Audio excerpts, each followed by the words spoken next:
Welcome to this Google Classroom module on FRYSC Advisory Council Basics.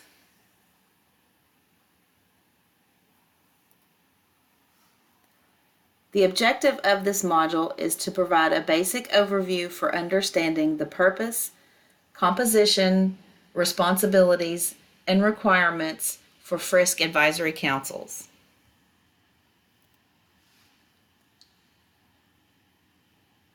The purpose of the FRYSC Advisory Council is to bring all stakeholders, parents, school personnel, and local agency representatives to the table. It is a foundation for a successful FRYSC program.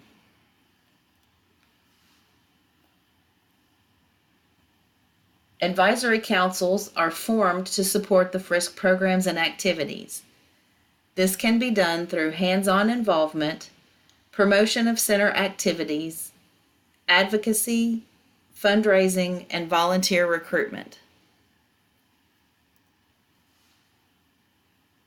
Advisory council members are asked to provide recommendations of services, programs, and activities. Councils are also asked to assist with public relations and community awareness.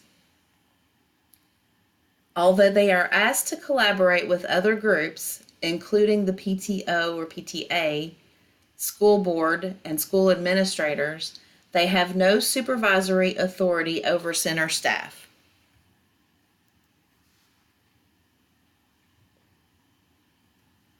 A minimum of 1/3 of the council must be made up of parents and/or guardians.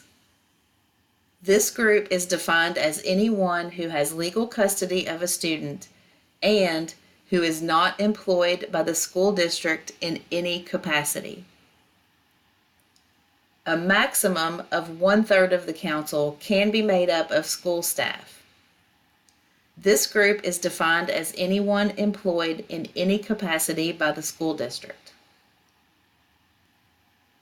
There is no minimum or maximum requirement for community members as long as the total membership maintains at least 1/3 parents and no more than 1/3 school staff. At least 2 students must be included as voting members for youth service centers and family resource and youth service center advisory councils.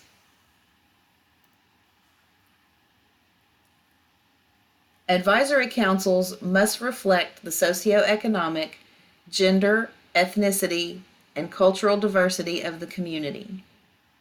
Center staff or anyone holding a position paid for with FRYSC funds may not serve as voting members or officers of the advisory council.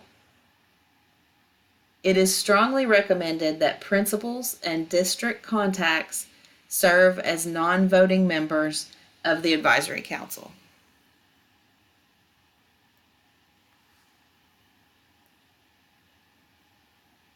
The advisory council has a shared role in the hiring of the center coordinator.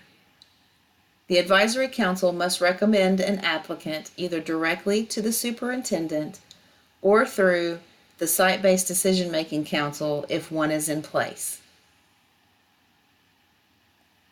In order to have a shared role in the planning and development of the center, needs assessment data should be reviewed on a regular basis to ensure that programming is linked to local needs.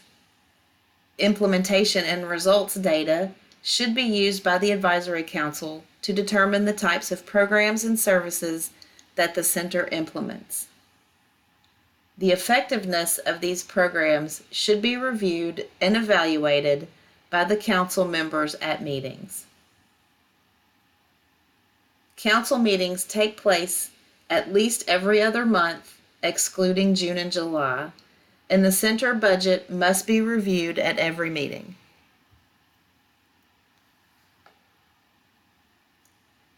If possible, a parent representative should serve as the chairperson of the council. The chairperson will assist the coordinator in preparing for the meetings. Documents requiring chairperson signature include advisory council assurances, continuation program plan checklist, request for approval to make budget changes, action component changes, purchases over $500, and contracts over $1,000. Items requiring signatures must be discussed first in advisory council meetings.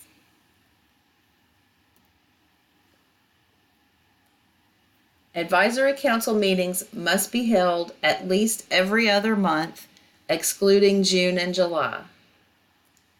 If a meeting is canceled due to unforeseen circumstances, the coordinator should maintain documentation of the cancellation and reschedule the meeting at the earliest possible date. All meetings must be scheduled and advertised in accordance with KRS 61.800-850, Open Meetings of Public Agencies. Meetings may be advertised in the local newspaper, on the radio station, and posted in the school newsletter, on school websites, and on bulletin boards. Minutes should include date, members present, overview of activities, discussions, actions, and decisions.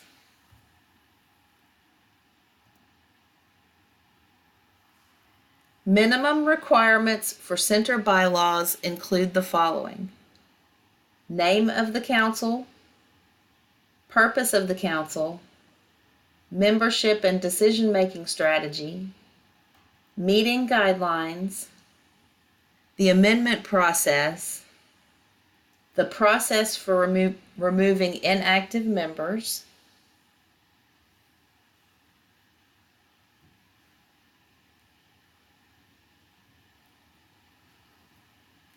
new member selection, involvement in the hiring of a new coordinator, and narratives detailing criteria and limits for the following expenditures: food, individual awards and recognition, trips and travel for individuals other than center staff,